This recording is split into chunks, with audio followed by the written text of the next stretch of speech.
Categorization, grouping like things together, is not some aberrant feature of the human brain, a process that some people engage in and others do not. It is a universal function that allows us to organize and manage the overload of stimuli that constantly bombard us. It helps our brains make judgments more quickly and more efficiently by instinctively relying on patterns that seem predictable. The categorization process applies not just to people.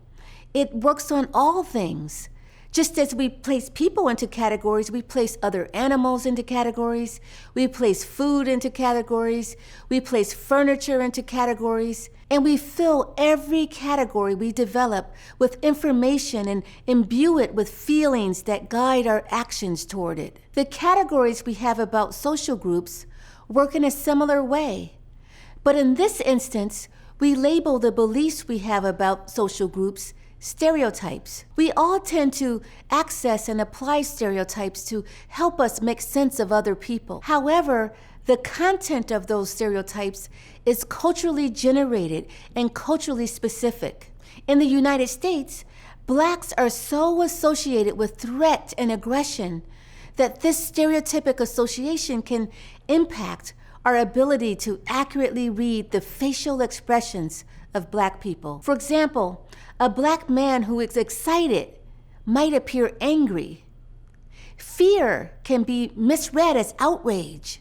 Silence can be taken as belligerence. Once, I heard an officer share an unforgettable story about working undercover. "I saw a guy at a distance who didn't look right," he told me. "This guy looked similar to me, Black, same build, same height. But this guy had a scruffy beard, unkempt hair, ripped clothes, and he looked like he was up to no good." The officer grew more concerned and certain that this man had a gun on him. As he got closer to a nearby office building, he lost sight of the man and began to feel panicked. And then, suddenly, he saw the guy again, but now he was inside the office building. He could see the man clearly through the glass wall, walking in the same direction and at the same pace as he was walking. Finally, he turned abruptly to confront this man, and that man stopped too. And when the officer looked him in the eyes, a shock went through him. "I realized that I was staring at myself," he told me. "I was the person I feared.